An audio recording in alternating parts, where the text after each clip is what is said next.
So I was talking to John earlier, and he said that he was kind of surprised how little people played Abzan. Like, he hasn't followed Modern all that much in the last 6 months or so. He's been pretty big into Hearthstone, as we've mentioned a few times. And he always thought that Abzan was great, you know? And he said that sitting down this weekend, playing various different opponents with various different decks, he said that the most common reaction he got from them was that, like, oh, you're playing Abzan? This is my worst matchup. It's not a very popular deck. No, it's not. It's really not. But, I mean, Lingering Souls, it does a lot of work. And he was saying against, like, the Grixis decks, or just Splinter Twin in general, a lot of times they board out their combo in favor of these slower, grindier cards, things like Keranos, and they just can't really keep up with Lingering Souls. Yeah, the one thing that's happened every time we've watched John play thus far, and this is, I think, either our third or fourth time watching him play the feature match area, is I feel like every time we were watching him work his way into the mid-game and stuff, it's like, well, if he draws Lingering Souls, this game's going to be a blowout. Yeah. And I don't know if that actually holds true in this particular matchup, but Lingering Souls does look to be pretty well positioned, at least in the fairer matchups, and that's what makes Abzan such a good deck. Quarterfinals underway. A Riftbolt is on suspend. Westberg's going to start off with a Stirring Wildwood. Riftbolt will now come off of suspend. John's going to fall down to 17 and buckle up. So of all the decks that John may have been favored against, I don't believe this is one of them. Although with the burn deck not starting with a one-drop, like a one-drop creature specifically, it is certainly a lot better for him. Hawk going to send a Lava Spike Westberg's way now. And no Eidolon to follow up either. Yeah, no creatures. It looks like it's just a burn-heavy hand here for William Hawk. So it is possible that things like Siege Rhino might be able to buffer his life total enough to actually get him out of range. You see a couple of fetch lands here in Westberg's hand. The thing that's really tough, of course, he's got a Temple Garden over there as well. He might have to play one of these lands untapped or search for a Ravnica Shock land and then take two, and you never love to do that against Burn. He's going to fall down to 13 with this Verdant Catacombs. Has the ability to search up a basic, of course. We know his deck is a little bit more basic heavy with 2 swamps, a forest, and a plains, and he's going to get a swamp. You got to beat Blood Moon somehow. Yeah. You don't want to be taking too much damage against Burn. Burn, as we've mentioned a couple times, and if you head over to our coverage page for that Day 2 metagame breakdown, it's our most popular deck in Day number 2 of competition. 12 copies, but just one here in the top 8. Yeah, and that was another thing that John was a little surprised about. He's just like, why is there no Abzan and why is there so much Burn? I don't understand. It's like, well, one of those kind of explains the other one, right? Like, there's not a lot of Abzan because there's a lot of Burn. Yep. See, we got our first update right away. Bang. Stephen Long, Zoo, up a game very quickly against Richard Drummer playing Elves. Okay. I told you they'd be fast and furious.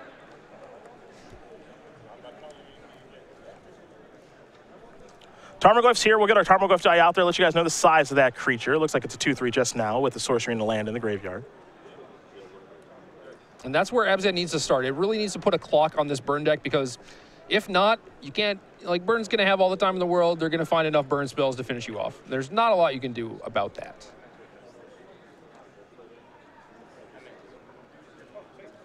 So basically have to race them, close out the game with something like Tarmogoyf, or gain enough life with things like Siege Rhino or Sorin. William Hawk is going to sacrifice an Arid Mesa.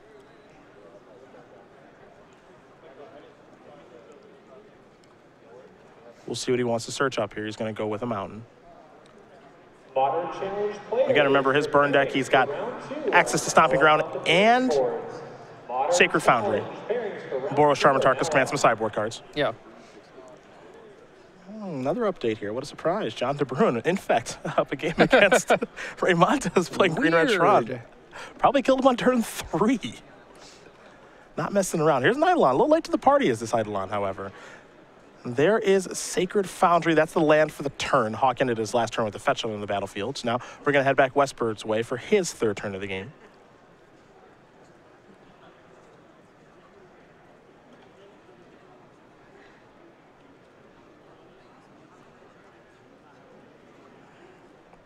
So I think Liliana is probably what Westberg would like to do this turn. Destroy the Eidolon and have a way to start picking apart William Hawk's hand. And also make his Tarmogoyf very big in the process. But if he doesn't have Liliana, he might just have to settle for something like Abrupt Decay. I think he does just want to get this Eidolon off the battlefield. If he can. Off the battlefield and preferably into the graveyard. Yep. Oh, there's Abrupt Decay. Eidolon will trigger. Now, keep in mind, this is going to put an instant, a creature, and an enchantment in the graveyard. So Tarmogoyf's now 5-6. Now the race is certainly on. Hawk is going to fall down to 14. Westberg is behind, but he does have that creature land in Stirring Wildwood hanging out there. Yep. That's a way to be able to deal damage without actually having to cast a spell, too, if Eidolon kind of shows up again.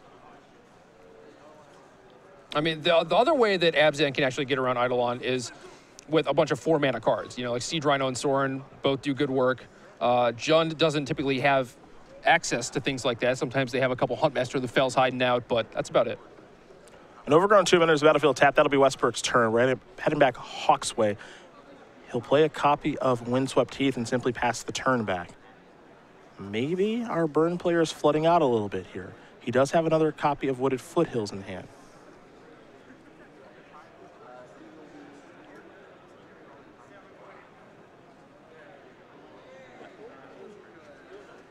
Westberg, I'm going to take a long look at the grip.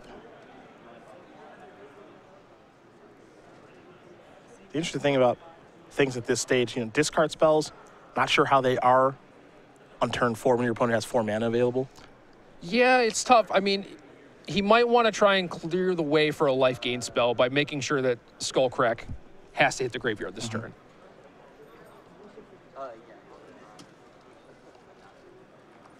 John giving this turn a lot of thought. Yeah, I mean, either he uses the discard spell, and he could potentially take 9 damage, maybe more, maybe 10. Or you can just jam the Siege Rhino and hope it's good. Well, fortunately for him, it's a pain-free discard spell. Yes. It's an Inquisition. So players do have access to their opponent's deck list. He does know that William has 4 Skullcracks in his deck. And with his hand being a little lackluster, you might think that that might have been one of the reasons why he did actually keep the hand. 4 Skullcracks, no Tarkus commands, though. A little bit surprising. Oh, yeah, I'm very surprised about that. Now, he does have Stomping Grounds in his main deck, but just no Tarkus commands. It's got some Destructive Revelers in the sideboard. Here's a Searing Blaze. It's going to be full effect because of a fetch land. And there is the Skullcrack. Yep. Now, the card left in hand is a Wooded Foothills. So 6 damage is going to be dealt over to Westberg. He's going to fall down to 5. Tarmogoyf's coming in. So this works just as well. Westberg ends up at 5 life, but there's no card in William's deck that he can draw to deal him 5 damage. So worst case scenario at this point is William draws a Skullcrack, I guess. Then he can't get Rhino'd, but he's just dead on the attack. Yeah, he's just dead on the board. And we know that he's got a Wooded Foothills in hand, so he can draw a card. He can be any card. Now, that's a Lightning Helix. Yeah, it doesn't actually accomplish much because he's still dead on board and the Rhino will kill him through the Helix. Yeah, the Rhino is actually the card that, if he didn't have Rhino, he could lose this game. Correct. But the Rhino is actually the card that finishes things off appropriately. Here's a lethal attack.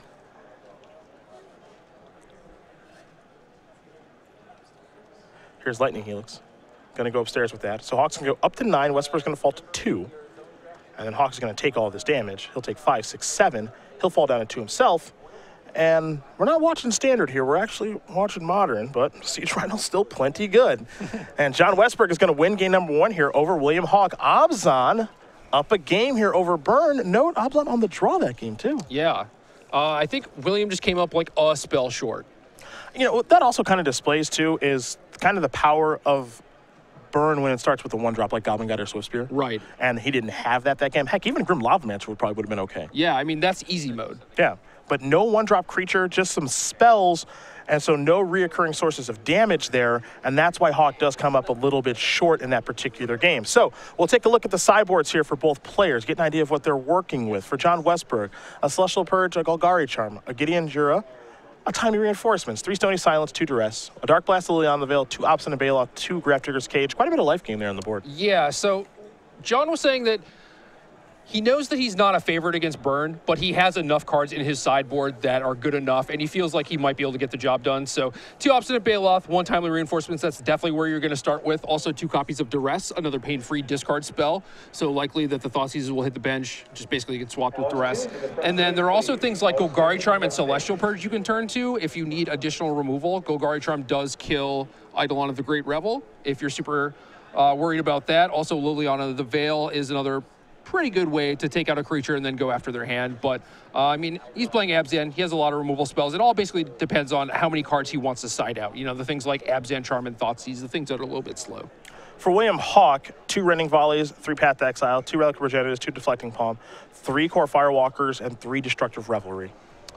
So Relic is interesting in that it can shrink Tarmogoyf, and Deflecting Palm is also a good way to win a race against a Tarmogoyf, but not sure if you really want any of these cards, because you're going to end up siding out things like Lightning Helix, maybe, I don't know, Rift Bolt might be the worst burn spell, maybe Searing Blaze, it's hard to say. Searing Blaze doesn't seem great. Yeah. It doesn't seem particularly good. I just don't know what creatures it's going to be killing for good, right? Like Tarmogoyf is probably not going to kill. Might be able to kill Scavenging Ooze. Siege Rhino, obviously not. And then, you know, there's some Lingering Souls running around. Obsidat's probably going to get boarded out. Tassiger doesn't kill, so you still get your 3 damage. But Obsidat's kind of like a bigger Siege Rhino. Yeah. So you might have to stay in, but it is very, very slow. 5 mana is so much. So you would prefer to go the Relic route. Like, I don't think you want to turn to Path to Exile, try and take out a Tarmogoyf and, like, buy you more time to draw into some burn spells. I don't love Path in the matchup. I kind of like Relic. Maybe I'm a little too obsessed with wanting to cantrip. Like Deflecting Palm could be fine. There's some good options here. I'm not entirely sure. Let's say he boards in 7, right? He boards in Paths, Relics, and Deflecting Palms. You know, then he's probably diluting his deck too much. Yeah, that was my thought too. I feel like even having something like Searing Blaze, even though it doesn't take out anything relevant, if it takes out like a Spirit token from a Lingering Souls, that could be fine. Maybe that blows out a double block on a Goblin Guide or something, and you get some value there.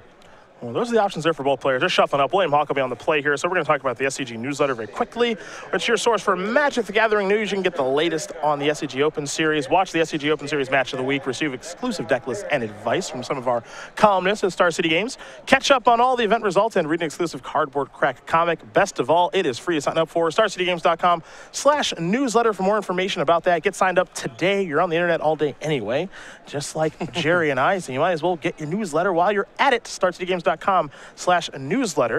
As we do want to update you guys on the results thus far. Stephen Long, number 2 overall seed against Richard Drummer. That's Zoo versus Elves. Zoo currently up a game in that match. We've got John DeBruin with Infect. He won very quickly in game number 1 against Ray Montez, who was playing Green Red Tron. Still waiting on a game result here from Mason Young versus Wesley Blanchard. That is Amulet Boom versus Zoo. And the match in front of us, John Westberg versus William Hawk, number 8 versus number 1. Westberg was able to steal game number 1 against Burn in a matchup where you feel Burn is pretty well positioned here. Well, I've played a lot of Abzan, a lot of Jund, and it's really hard to beat Burn. It's not as bad as playing against Green Red Tron, but it is quite difficult. I don't think anyone's ever too thrilled with their Burn matchup, and this green-black deck does have a pretty difficult time, but that, again, kind of demonstrates the power of Tarmogoyf. We had a 5-6 there on turn to number 2, and it got to work right away, and it puts a lot of pressure on the Burn deck to actually draw correctly. Correct, yeah. Yeah, like we said, William needed maybe one more draw step. Once again, if you believe you're in the top, or one extra card, actually. I guess the Rhino would have given him a big enough buffer. This is also your final reminder. Please do not offer. And both players going to take a look at their 7 cards. For match results. And we'll see if William Hawk, our number 1 overall seed, is happy with what he's found. Welcome to your final round, round 7. You have 50 minutes. You may begin.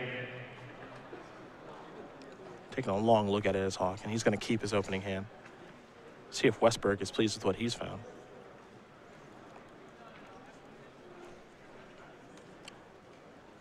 It looks like he's going to keep as well. Players have been given the green light. We're underway here. And that is a recurring source of damage. It's no Goblin Guide, it's no Monastery Swift Spear, but it'll do just fine in Grim Lavamancer. Yeah, it's not bad. I think he just needs one of his cards to translate into 4 or more damage. So Vexing Devil then? Yes and no. Uh-oh, breaking news. Ray Montez, Green Red Tron, ties it up against Infect. Ooh. He's fighting back. If memory serves, he actually got a pretty good sideboard to be able to interact with Infect, but he's on the draw for game number 3. That'll be pretty tough as Rift Bolt's on suspend, Grim Lavamancer to come into the red zone. Inquisition of Kozilek the draw here for Westberg. So Westberg is definitely doing a good job of having the early interactive cards that he needs to fight this Burn deck. Being on the draw twice in a row is a little difficult.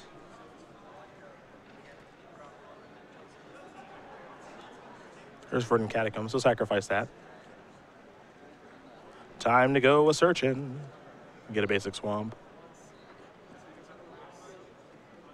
has all his colors online. Definitely doesn't want to take any extra damage. So we'll see what's next here for Westberg. Good start here from Hawk, though. I think this is like a medium start. This is certainly better than his start in game 1. Yeah, I think you want something that's a reoccurring source of damage. So in that regard, I kind of find this to be a good start. He was just without some sort of one-drop in the previous game. Yeah. Here's Inquisition. Lightning Helix, 2 Boros Charms, and a Mountain. Those are the cards left over here from William Hawk. Yeah, so plenty of gas in the tank. Helixes did stay in. Was unclear if he was going to leave those in or not. Yeah, might just be better than a Searing Blaze in his mind. Makes sense to me.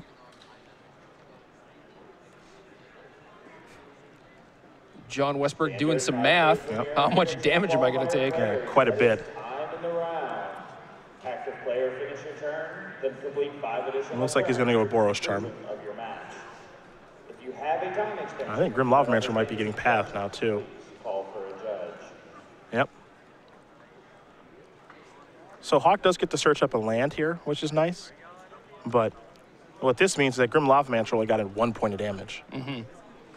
It does get him an extra land, but unfortunately all of his cards are white and red, so it doesn't even look like right now the way things are he's going to be able to play 2 spells next turn. So maybe giving him the extra land doesn't even help that much. And he only has 2 mountains in his deck and 1's in his hand, so doesn't actually even get to get a land. Yeah, this is just awkward all the way around. He's searching through his deck multiple times, but the mountain that you're looking for, William, well, it's in the grip.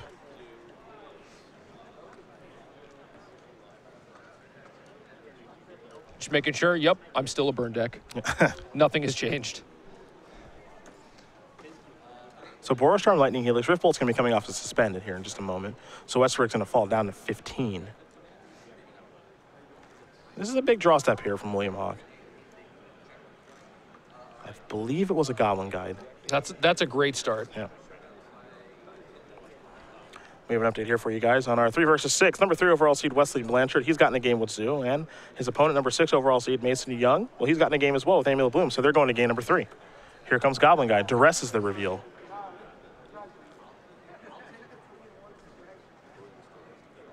The mountain is the land. Pass the turn back.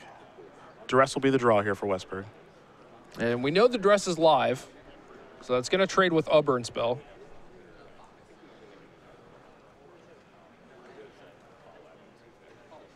Basically translates to B sorcery, gain 4 life. Perfectly serviceable in this matchup. There's Duress. We're going to see a response here from William Hawk. I think we'll see him search up the old Sacred Foundry and fire off a Boros Charm.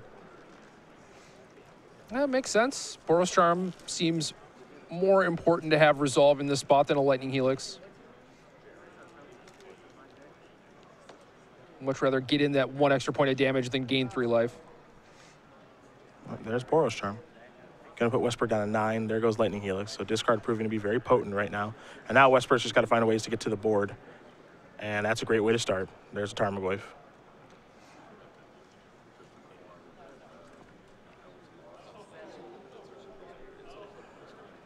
And now we have our first match result. Like I said, this is not going to take very long. That was our backup match, so we're not going there. We will be unable to. Stephen Long, our number 2 overall seed with Zoo, takes down Richard Drummer playing Elves. So Stephen Long, who was our number 1 overall seed at the end of yesterday, number 2 overall seed in elimination rounds. He's moving on to the semifinals. Congratulations to him with his 18-land Zoo deck. Flinthoof Boar, Burning Tree Emissary. What year is it? What format is it? Yeah. Goblin Guide is just hanging out. Westberg's got that 3/4 Tarmogoyf.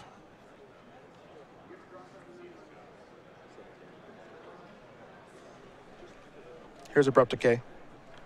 Take care of Goblin Guide. Tarmogoyf's going to grow a little bit. And the race is on. Put you down to 13. Verdant Catacombs. Pass the turn back. Hawk will draw. He's got to find burn spells to finish it off. He'll just pass the turn back.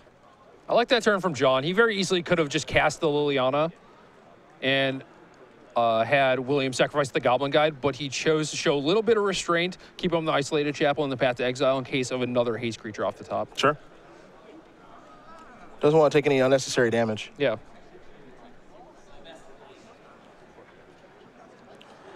Westberg will untap. He'll draw another path.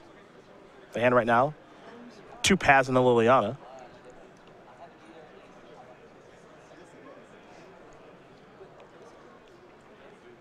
Curious to see if he might go the Stirring Wildwood route. Yeah, because you can play Liliana and start working on William's hand, but he can just play whatever he has in response. Yeah, so it's not going to do much. If he goes to Wildwood, it's 2-turn clock. Right.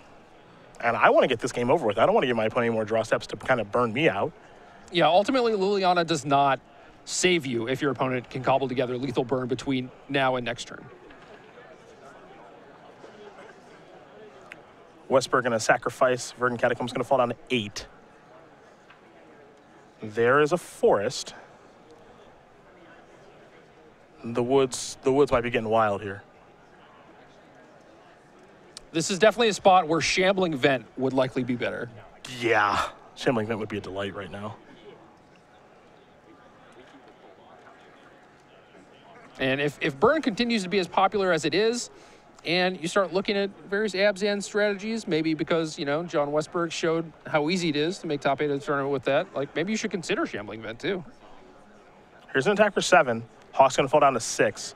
Is he going to play a spell at the end step? Yep. Oh, Skullcrack. Shambling Vent wouldn't have done anything there. You're at 2. A big draw. Goblin Guy can be lethal. So many things can be lethal. Lightning Helix will be lethal. William Hawks is going to tie things up here against John Westberg. Burn. Abzan getting ready here for game number 3. Yeah, that's kind of what it comes down to. A lot of the time it's just like Burn needs 1 draw step to hit a burn spell, and they are a favorite, you know? So there's an interesting situation there. That last turn, Skullcrack and Lightning Bolt get cast. Mm-hmm. You put your opponent down to 2, but now you've shut off Swift Spears now. That's true. So if you play... But... Okay, go on. Rift Bolt. Yeah, so that's what I was going to say. Like, if you hold the Lightning Bolt, and then you draw Swift Spear, then it works perfectly. You do your opponent Xaxes. But if you hold the Lightning Bolt and you draw Rift Bolt, then you lose. So, but if you play the Lightning Bolt and you draw Swift Spear, then you're a point short. And you know, you can have it hang back to block, and then it gets path and you lose. So I actually think it's really interesting on what you're supposed to do that turn. If you're supposed to just fire off both burn spells, or, you know, if you're supposed to hold one of them, it's really weird. It's really weird. You have 4 of each card. I think it's just a numbers game, right? You have 4 of each card. He did not draw a Swift Spear that game, and he had played a Rift Bolt. Yeah. He did suspend 1 on turn 2. So statistically, it would have been slightly better to hold the Lightning Bolt, I think. Okay. Very small, probably. Yes, very, very small. Yeah, but you know, there are some cards that can come rolling off the deck there where if you hold the Lightning Bolt, you lose. Like if you draw something Rift Bolt, he's just going to lose then. So I think it's kind of interesting if you're supposed to just fire off there or not. Either way, he did fire off. Then he found a Lightning Helix on top of his deck, and that's why we're getting ready for game number 3, and that's why we're taking a look at the sideboards here. Westberg will be on the play for the first time in the matchup. Obstinate Baloth, Timely Reinforcements, maybe the Purge, maybe the Charm. We know the Duresses are in. I still love the options he has. Yeah. I mean, the sideboard for most of these green-black decks is built in such a way to make it so you can board in multiple cards in different spots. So something like Obstinate Baloth, obviously meant for a burn matchup, but if you were looking to just hate on burn, you would play a more narrow card like Feed the Clan, because it's just more impactful. But Obstinate Baloth is also good in other spots. Like maybe you play against Jund, and you want a card to surprise their Liliana, the Veil, for example.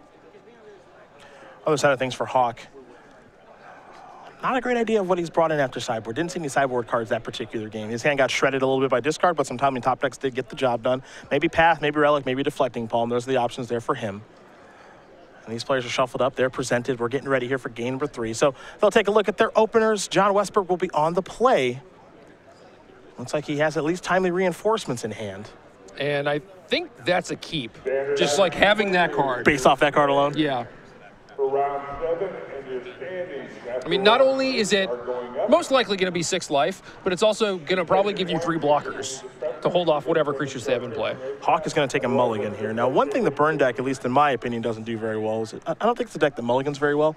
Well, we saw that he was a spell short in game 1, and he hit the spell on the last turn that he needed in game 2 to win. So being down a potential spell in this game might be huge. He'll go down to 6. He'll get to use the new Vancouver Mulligan rule. That is true. You get the is nice. scry. Yep. Certainly helps out decks like Burn, probably more than something like Abzan.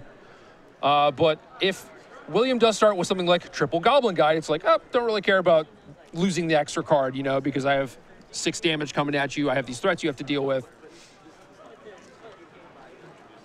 Well, players will take a look now. Westberg on his 7. Hawk will take a look at his 6. He's going to keep. Time for him to scry. See where that card wants to go. It's going to stay on top. All right. Underway, Stirring Wildwood. Mountain kept on top by Hawk.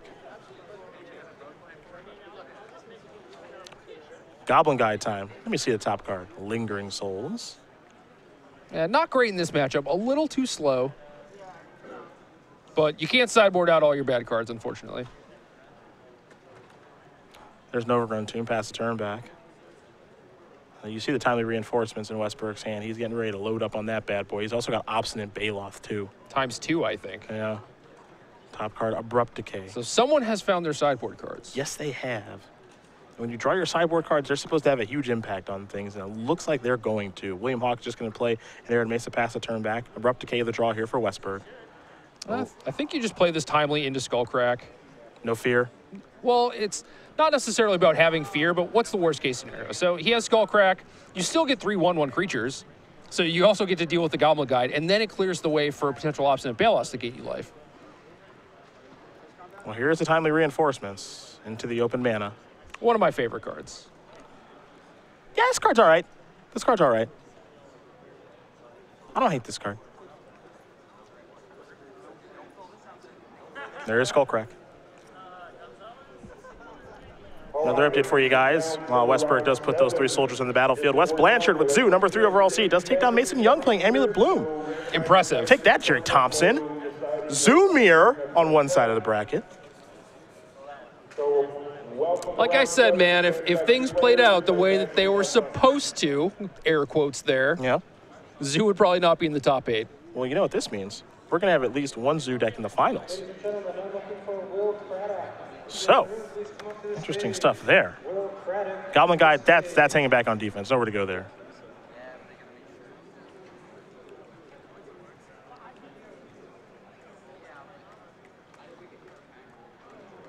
So it looks like no 4th land for Westberg. Otherwise, I think it would be pretty easy to just start dropping Baloths. And so that's just going to be a Tarmogoyf 3/4. Now you got to actually think a little bit. Yep. I think we're going to see a burn spell on the inside here from Hawk. He's going to start by sacrificing an Arid Mesa.